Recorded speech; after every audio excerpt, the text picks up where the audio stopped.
नमस्कार फ्रेंड्स, आज आपण आलेलो आहोत एका विशिष्ट ठिकाणी जिथे मुंबईच नाही तर महाराष्ट्रातूनच नाही तर भारतातूनच नाही तर चक्क परदेशातूनही लोक भेट देतात।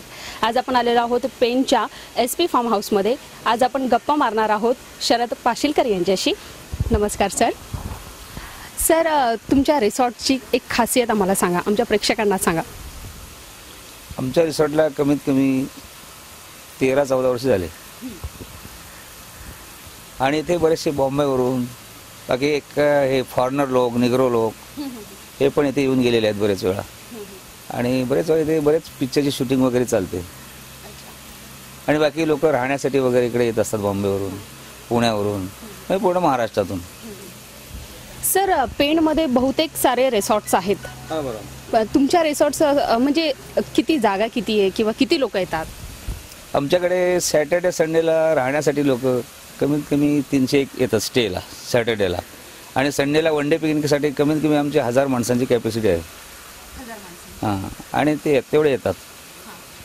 सर, इतर रिसॉर्टपेक्षा तुमच्या रिसॉर्टमध्ये असं विशेष काय की लोकांनी तुमच्या रिसॉर्टला भेट द्यावी?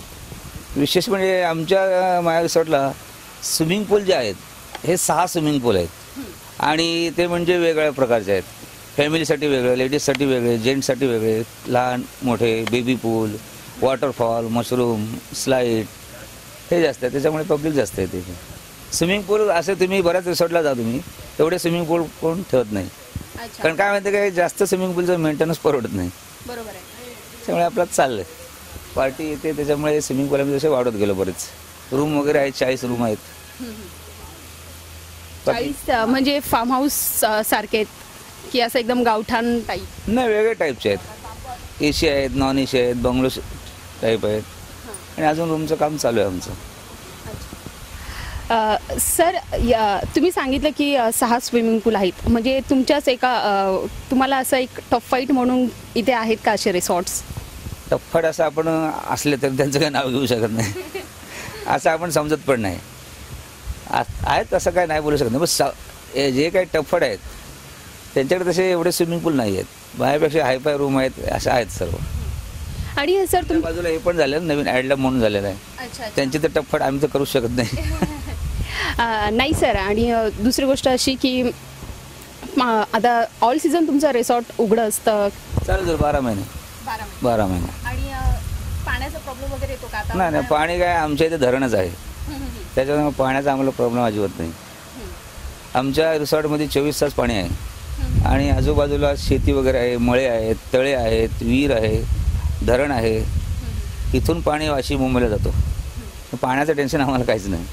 आणि सर, हे रिसॉर्ट या रिसॉर्टला म्हणजे साधारण किती वर्ष झाली? या रिसॉर्टला 12-13 वर्ष झाले। 12-13? हां। हे तुम्ही स्वतःच क्रिएट केलेलं म्हणजे स्वतः ही सगळी आपली स्वतःची मेहनत आहे, धंदा म्हणून नाही, पण एक आपलं स्वतःचं फार्म हाऊस आपण टाईमपास म्हणून केलं होतं, पण ते टाईमपासचं झालं आता मोठं रिसॉर्ट होऊन झालं आता ते। साधारण तुम्ही रिसॉर्टची थोडी माहिती सांगा ना, म्हणजे किती एकरमध्ये तुम्ही हे रिसॉर्ट? हे रिसॉर्ट आमचं 12-13 पहिले होतं, स्टार्टला आमची 70 गुंठ जागा होती पहिली, त्याच्यानंतर एक स्विमिंग पूल बांधला, त्यानंतर आपली थोडी पब्लिक यायला लागली, पब्लिक आल्याच्यानंतर मग आम्ही थोडे स्विमिंग पूल वाढवले, रूम वाढवले, त्याच्यानंतर फार्म हाऊस म्हणून हा स्वतःचा एक तयार केला होता माझ्यासाठी मी, त्या फार्म हाऊसचा हळूहळू रिसॉर्ट झाला। आता संपूर्ण ही जागा आमची 23 एकर आहे। हां, सॅटर्डे संडेला जास्त गर्दी असते, बाकी आमच्याकडे स्कूल पिकनिक येते, मुंबई, वसई, विरारपासून, पुण्यापासून स्कूल पिकनिक चालू असतात, वर्षाला 1.5-2 लाख तरी मुलं येतात आमच्याकडे, 1ली ते 10वी, कॉलेज, असं सगळं चालू असतं पिकनिक मुलांची। सर, लोकांनी तुमच्या रिसॉर्टमध्ये यावं, त्यांना आकर्षित करण्यासाठी तुम्ही संडेला पण एक काहीतरी पॅकेज ठेवता, त्या पॅकेजबद्दल जरा सांगा। संडेला पॅकेज आमचं सॅटर्डेला जास्त पॅकेज असतं, सॅटर्डेला जे काही लोक स्टेला येतात त्यांच्यासाठी आम्ही काही कार्यक्रम ठेवतो, एंटरटेनमेंट, काही ऑर्केस्ट्रा, मिमिक्री, हे सॅटर्डे नाईटला ठेवतो आम्ही। आणि हां, सगळं चेंज असतं, दर शनिवारी चेंज ठेवतो आम्ही काही ना काही, कारण स्टेला जे फॅमिली असते की नाही त्यांच्यासाठी आम्ही काहीतरी कर्मकांड हे ठेवलेलं असतं दर शनिवारी। बाकी जेवणामध्ये आमच्याकडे ते नॉनव्हेज सर्व मिळतंच, मटण, चिकन, मच्छी फ्राय हे सर्व असतं आणि आमच्याकडे स्वतः फार्म हाऊसमध्ये तळे आहे, त्याच्यामध्ये मच्छी आहे, जिताडा वगैरे जो मच्छीचा एक नाव आहे, ती मच्छी आमच्या तळ्यामध्ये आहे इथे. म्हणजे ते एक स्पेशल प्रकार स्पेशल जिताडा बोललेत ना का हे फेमस आहे. ते आमच्या इथे स्वतः तळ्यामध्ये आम्ही सोडलेले आहेत. पार्टीला आम्ही ते काढून देतो कधीतरी. अच्छा. आणि सर उन्हाळ्यामध्ये जास्तीत जास्त लोक रिसॉर्टला भेट देतात, पण मग असं काय नाही उन्हाळ्यामध्ये देतात असं नाही, कायम चालूच असतं. जास्त करून पावसाळ्यात पब्लिक येते बॉम्बेची. आणि श्रावण महिना आला ना की थोडं शांत असतं एक महिना. श्रावण महिन्यामध्ये कसं आहे कोणी मच्छी नॉनव्हेज वगैरे खात नाही, उपवास असतात. बाकी तुम्ही श्रावण सोडलात तर कायम चालूच असतं. सर इकडे आपले भारतीयांचं तर झालंच, पण जेव्हा परदेशातून लोक येतात तेव्हा कसा रिस्पॉन्स असतो? हां, त्यांचे ते कसं असतं की ते निग्रो लोक वगैरे येतात आणि त्यांचा गाईड्स असतो. कारण त्यांच्याबरोबर काय आपण एवढे फास्ट इंग्लिश बोलू शकत नाही. फॉरेनर लोक असतात, त्यांचं ते गाईड असतात. ते काय सांगतील तसं मग त्यांना व्हेज नॉनव्हेज वगैरे जेवण देतो आम्ही इथे. आणि ते काही एसी रूमशिवाय राहू शकत नाही. त्यांच्यासाठी एसी रूम वगैरे मी कमीत कमी 20-22 रूम एसी बनवलेले आहेत. त्या असतात त्यांचे फॉरेनर लेडीज, जेंट्स, निग्रो, त्यांचा ग्रुप येतो आमच्याकडे. काही वर्षांना 3-4 फेऱ्या असतात त्यांच्या. सर तुमच्या या रिसॉर्टमध्ये साधारण किती कर्मचारी काम करतात? 40 जणांचा स्टॉप आहे. म्हणजे किचनचे धरून बाकी रूमचे वगैरे सगळे असे धरून 40 जणांचा स्टॉप आहे आमच्याकडे. सर तुम्ही इतक्या मेहनतीनं हे रिसॉर्ट उभारलं आहे, तर तुम्ही पाशीलकर यांना 2 शब्दात कसं व्यक्त कराल? आमचे पेंटमध्ये काही बिझनेस होते. त्याच्यानंतर हळूहळू बिझनेसमध्ये पैसा वाढल्यानंतर मी समाजकार्यामध्ये घुसलो. त्याच्यानंतर बरेचशा लोकांना मी मदत केली आणि समाजसेवक शरद पाशीलकर, शॉर्ट फॉर्म SP, या नावाने आम्हाला पेंटमध्ये ओळखलं जातं. आणि बरेच ठिकाणी मी स्वतःहून दानशूर आहे हे आपण बोलू नये, हे दुसऱ्यांनी बोललं पाहिजे. स्वतः दान करतो हे सांगायचं नसतं कधीच. पेंटमध्ये आम्ही म्हणजे माझं नाव आहे समाजसेवक म्हणून. आणि आत्ता तर पूर्ण महाराष्ट्रामधली मला पब्लिक बरीचशी ओळखते. कारण बॉम्बेची पब्लिक आमच्याकडे सॅटर्डे संडेला कमीत कमी 400-500 त्यांची चालूच असते ये जा. त्याच्यानंतर आमचं वेबसाईट वगैरे आहे SP फार्म हाऊस म्हणून. तर समाजसेवक या नावाने मला जास्त ओळखतात. म्हणजे थोडक्यात शरद पाशीलकर म्हणजे समाजसेवक. सर तुमच्या यशाचं रहस्य काय आमच्या प्रेक्षकांना सांगा? यशाचं रहस्य म्हणजे असं आहे, हे जे सर्व उभारलेलं आहे हे स्वतःच्या माझ्या मेहनतीने केलेलं आहे. आणि मेन म्हणजे काय माहिती काय, यश म्हणजे आपण सकाळी उठून सकाळी 9-10 वाजता स्वतः मी इथे हजर राहून ही जी काही झाडांची काही मेहनत आहे ही स्वतः आणि माझ्या हाताचे जे कामगार आहेत यांना घेऊन मी हे सर्व केलेलं आहे. हेच यश आहे. अजून सर मराठी बांधवांना तुम्ही काय संदेश देऊ इच्छिता? मराठी माणसाचं काय माहिती आहे काय, आपले कुठलाही बिझनेस जो आहे हा आपण चिकाटी धरून आपण पुढे जायला पाहिजे. कुठलाही संकट तुमच्यासमोर आलं तरी त्याला न घाबरता आपण बिझनेस चालूच ठेवायचा. मी तुम्हाला सांगतो, माझ्याकडे या रिसॉर्टमध्ये 2005 साली मोठा पूर आला होता. त्याच्यानंतर माझे सर्व येथे झाडं, काही बारीक सारीक रूम हे सर्व म्हणजे पाण्याने एकदम वाहून गेले. तरी पण मी ते त्यांना न घाबरता त्या पुराला परत मी ते सर्व झाडं लावून परत इथे बिझनेस चालू करून आजपर्यंत बिझनेस टिकून वाढून आता आहे. हेच तुम्हाला मी सर्वांना सांगतो मराठी माणसांना. सर भविष्यात तुमच्या काही योजना असतील त्या योजना आमच्या प्रेक्षकांना सांगा. आमच्या योजना म्हणजे काय माहिती आहे काय, आत्ता जे काय आमच्याकडे आहे याच्याबद्दल अजून वाढवण्याचं आमचं आहे चालूच आहे. त्याच्यात आत्ता आमच्याकडे 6 स्विमिंग पूल आहेत. त्याच्यानंतर त्याच्यामध्ये स्लाईड वाढवण्याचं काम चालू आहे, आमचं रूम वाढवण्याचं काम चालू आहे. त्याच्यानंतर आत्ता जो रिसॉर्ट आहे हे आमचं काम इथे कधीच बंद होत नाही. त्याच्यानंतर अजून जे वाढवण्याचं आहे हे चालूच राहणार. बाकी काय आता ग्रेडचं काय बोललं तर आपण बघू, हे काय आपल्या हातात नाही. जसं वाढेल त्यांचं ते मिळेल ग्रेड आपल्याला वाढू.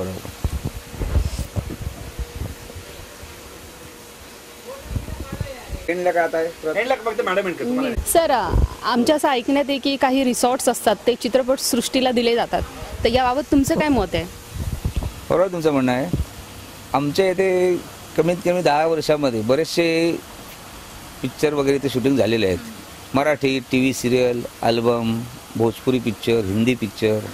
तुमचे बरेचसे मराठी कलाकार, हिंदी कलाकार, तुमचं हे आपला संजय खान, अकबर खान, बाकी मराठी चित्रपटामधले आपला कायचं नाव हे संजय नार्वेकर, हां लक्ष्मण बेर्डे, त्यांची मिसेस वगैरे येऊन गेले, अलका कुबल, बरेचसे कलाकार आमच्याकडे येऊन गेले. रवी किसन होता इथे 1 महिना. हां, त्यांचे पण भोजपुरी पिक्चर होता इथे. भोजपुरी पिक्चर आमच्या इथे बरेच झाले. T V serial, album, Marathi picture, त्याच्यानंतर हिंदी पिक्चर पण आमच्याकडे 50-60 झाले. बरेच 10-1 वर्षामध्ये बरेच पिक्चर इथे झालेले आहेत आणि कायम शूटिंग चालूच असते. महिन्यात एक तरी शूटिंग आमच्या इथे असतेच.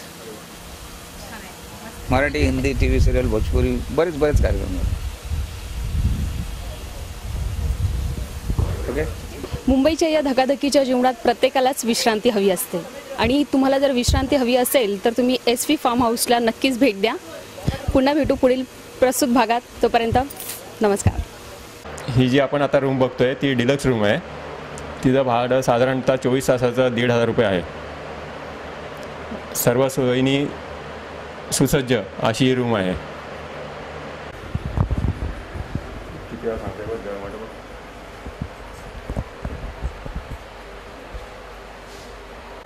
आपण बघितली ती डिलक्स रूम होती. आता ही आपण बघतोय ती आपण सेमी डिलक्स बघतोय. हिचं भाडं दिवसाचं 24 तासाचं 1,000 रुपये आहे. त्याच्यामध्ये पण 2 बेड आहेत, पंखे वगैरे आहेत, एक्स्ट्रा बेड वगैरे टाकून मिळतात आणि साधारणतः ही पण तेवढ्याच कॅपॅसिटीची रूम आहे. 10-12 लोक आरामात राहू शकतात. ग्रुप बुकिंगसाठी वगैरे व्यवस्थित रूम आहे. आता आपण बाहेरून बघतोय आत बंगला, टेरिस कम बंगला. त्याला आपण टेरिस बंगला म्हणूनच बोलतो आणि हा साधारणतः कॉलेज कुमारांसाठी वगैरे फेमस आहे. जे ग्रुप बुकिंग वगैरे येते, कॅपॅसिटी जी जरा 20-25 लोकांची आहे आणि संपूर्ण पॅकेज म्हटलं तर 1,600 रुपये पर हेड असतं आणि त्याच्यामध्ये कॉटेज इन्क्लूड असते ती. आता जे आपण बाहेरून बघतोय हे कपल बंगलो आहेत. कपल पॅकेज आहे आपलं 5,000चं 24 तास. त्याच्यामध्ये 2 टाईम जेवण, 2 टाईम नाश्ता आणि राहण्याची सोय. सगळे तिन्ही बंगलो आहेत ते AC आहेत आणि आतमध्ये पण उत्तम प्रकारे सगळ्या सोयींनी युक्त असे बंगले आहेत. आणि नंतर आपण हा बघतोय हा व्हाईट हाऊस म्हणून आहे फेमस. हे सगळे ग्रुप बुकिंगसाठी आहेत. म्हणजे त्याची कॅपॅसिटी साधारणतः 50-1 लोकांची एका रूममध्ये होऊ शकते. 2-2 अटॅच आहेत रूम्स, मोठमोठ्या रूम्स आहेत, AC आहेत, नॉन AC आहेत आणि सगळं 24 तास गरम पाणी आहे. सर्व सोयींनी युक्त असे हे बंगले आहेत. मगाशी जो आपण बाहेरून बघितला टेरिस बंगलो, त्याच्या आता आतमध्ये शिरलो आपण. त्याचं दृश्य तुम्हाला आता बघायला मिळतं आहे. सगळ्या सोयींनी युक्त असा हा बंगलो आहे. बेड्स आहेत, बसायला सोफे वगैरे आहेत आणि 25 जण आरामात राहू शकतात, मजा करू शकतात दिवसभर.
आहे